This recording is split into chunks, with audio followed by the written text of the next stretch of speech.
Fala pessoal, Alisson falando, e hoje eu quero responder algumas perguntas que o público lá do Renan, do canal Mas Afinal, trouxe para mim responder, e que eu já respondi lá pro canal dele, só que algumas perguntas ficaram faltando. Enfim, vocês vão entender aqui. Eu vou deixar o link no card aqui do vídeo que eu postei lá no canal do Renan, para vocês se inteirarem, para entender um pouco mais da minha pesquisa, e eu respondendo algumas dúvidas dos inscritos do Renan.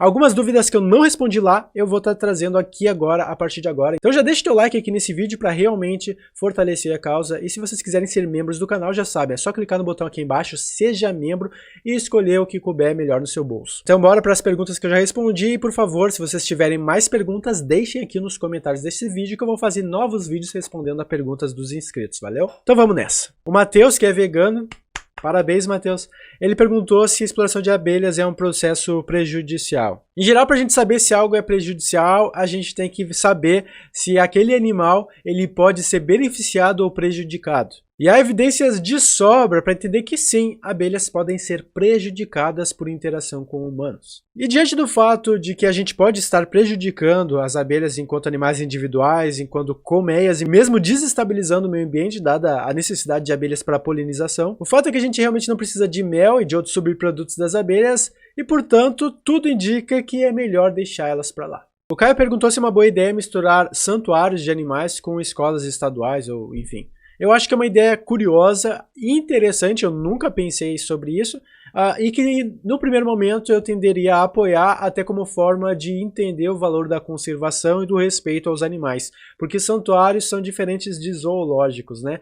Mas de toda forma eu acho que a gente precisa sim ter cada vez mais proximidade com os animais para entender a necessidade do respeito a eles. O Rafael perguntou se existe lógica na imposição do veganismo para gatos e cachorros. Primeiro de tudo, a gente precisa entender que por mais que o animal seja tipificado como carnívoro, ele não precisa da carne em si. Ele precisa dos componentes que essa carne carrega. Ou seja, proteínas e aminoácidos essenciais para cães e gatos podem ser selecionados para compor uma ração balanceada nutricionalmente. Isso na verdade já acontece, tem uma ração chamada Bicho Green, que é brasileira e que ela é super boa e os animais em geral eles gostam.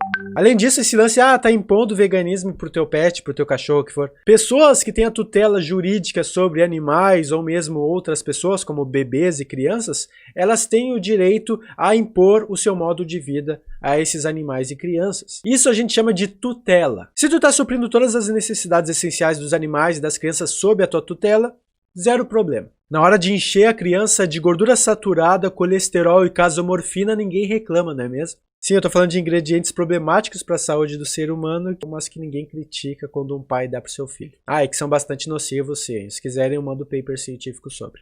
Lucas Carvalho perguntou qual é a minha visão sobre o filósofo Michael Hilmer. O Hilmer, ao meu ver, é um filósofo libertário que realmente é consistente nos seus princípios e argumentos, ele realmente sabe o valor das liberdades e isso levou ele ao veganismo. Michael Hilmer é uma referência libertária de alto nível para os padrões brasileiros, então vocês não esperem muita discussão acerca das ideias do Hilmer aqui no Brasil, infelizmente. O Lucas Ribeiro perguntou como a questão dos testes de vacinas em animais é vista neste período de pandemia e quais as alternativas viáveis disponíveis nesse momento. Bom, primeiro de tudo que essa pandemia de SARS-CoV-2, né, o coronavírus, Covid-19, enfim, ela está ocorrendo em função da exploração de animais que não são humanos. Todo mundo já sabe disso, é um fato, não tem muito o que discutir. Só que para lidar com a pandemia, os seres humanos entendem que eles precisam explorar mais animais para descobrir as vacinas e remédios. Só que isso não é exatamente verdade. Isso porque existe um protocolo padrão de testes em vacinas, que tem 4 fases, e a fase 1, ela exige testes em animais. Existe toda uma discussão científica sobre a homologia entre as espécies, para ver o que é mais adequado para um ou outro.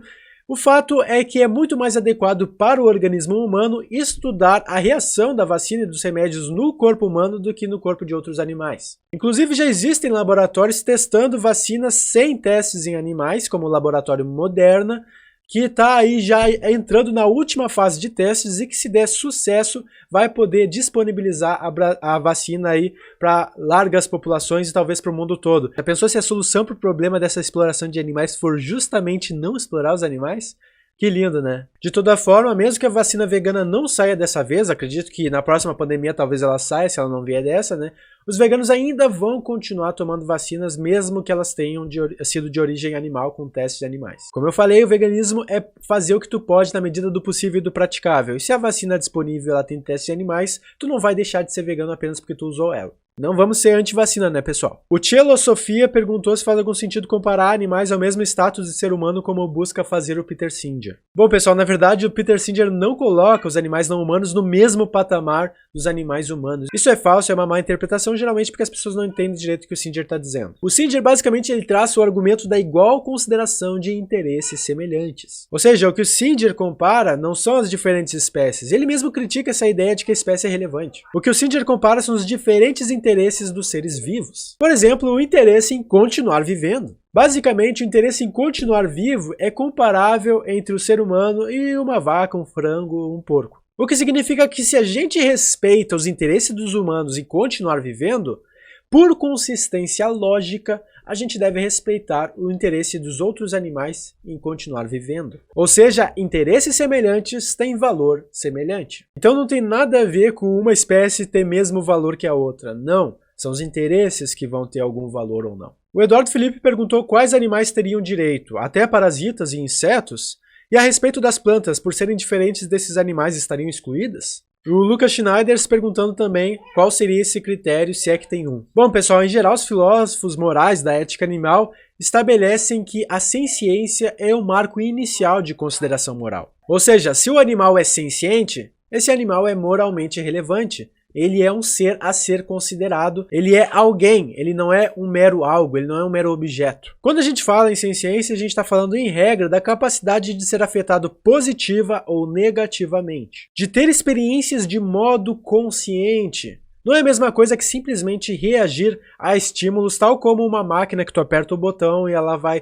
sei lá, soltar algum comando. E o fato é que há fortes indícios de senciência nos artrópodes em geral, como insetos e aracnídeos. Agora, se vocês querem entender esse problemão de dar consideração moral para insetos, bom, vocês podem ver o meu podcast Logismos com o Luciano Cunha, né, que foi um papo muito rico e que talvez valha a pena para quem quer ir a fundo no assunto. O Pedro Henrique perguntou o que diferencia os direitos animais de outras formas de vida, como os vegetais. E já explicando então com a pergunta anterior, o fato é que vegetais não são sencientes tal como os animais. Se eles não preenchem o critério de senciência, então eles acabam não sendo moralmente relevantes, dados os padrões da ética animal como a gente conhece hoje em dia. Logo, os vegetais não preenchem os requisitos mínimos para receberem direitos. O Destruialdramon pediu para explicar a contradição de defender uma ética baseada no sofrimento animal e ao mesmo tempo, né, defender o capitalismo. E bom, quem já me acompanha sabe a minha resposta. Não há qualquer contradição. Quem pensa que há contradição entre tu ser vegano e tu não criticar capitalismo é uma pessoa que está tentando cooptar o veganismo às pautas anticapitalistas. Quem quiser entender a fundo isso, e porque na verdade um sistema capitalista de produção ele pode ser inclusive mais benéfico aos animais, vai lá no meu vídeo O Veganismo é Anticapitalista? E também vê o meu podcast com o Fernando Chel Pereira, um ativista dos direitos animais aqui do Brasil, sobre abolicionismo pragmático. Na verdade, eu diria que veganos anticapitalistas mais atrapalham a causa dos animais do que realmente ajudam. E eu posso apontar métricas disso na verdade. Especialmente eu traria aqui a ONG, independente de avaliação de métricas de impacto de causas animais pelo mundo, que é a Animal Charity Evaluators. Provavelmente não vai encontrar nenhuma ONG ou iniciativa anticapitalista ranqueada lá como uma alternativa eficaz para o veganismo. Mas basicamente, com o discurso anticapitalista, tu não gera demanda de mercado e, portanto, provavelmente a sociedade não vai mudar para o veganismo. O Kunigamers perguntou se animais têm direitos. E se tem direito, qual seria o motivo? Eu pessoalmente sustento que direitos são construções sociais. Isso significa que direitos ou a gente estabelece enquanto sociedade ou a gente não estabelece. Isso é meramente cultural. A questão, na verdade, não é se tem ou não tem direitos. A questão que a gente tem que colocar é quais são as bases morais que fundamentam a aplicação de direitos aos animais. Em geral, como eu falei, a base primária para a consideração moral que pode levar a direitos é a senciência. E a partir da senciência, todos os direitos, para além do direito à vida, podem ser desenhados. Hoje em dia se fala inclusive em direitos trabalhistas e previdenciários para animais de tração, como mulas e cavalos, que passaram a vida toda ali sendo utilizados por pessoas, né, que usaram eles para trabalho. Seres humanos que muitas vezes abandonam esses animais porque eles perderam a sua utilidade.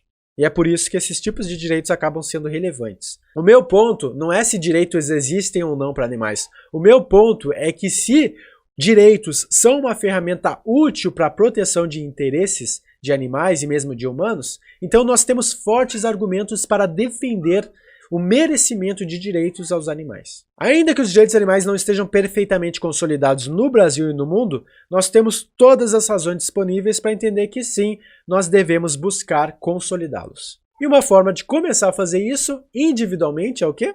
Isso mesmo, se tornando vegano. Bom, pessoal, é isso. Havia muito mais perguntas, mas eu tive que fazer uma seleção aqui. Espero que vocês tenham gostado. Se ainda não curtiram o vídeo, por favor, não esqueçam de curtir, isso ajuda demais. E tragam mais perguntas aqui nos comentários. Coloquem qualquer coisa nos comentários, sério, qualquer coisa mesmo, mas comentem esse vídeo, tá bom? Então, muito obrigado pela atenção de todos, a gente se fala e um forte abraço. E não deixem de se tornar membros do canal, vai ajudar a causa bastante, viu? Fui!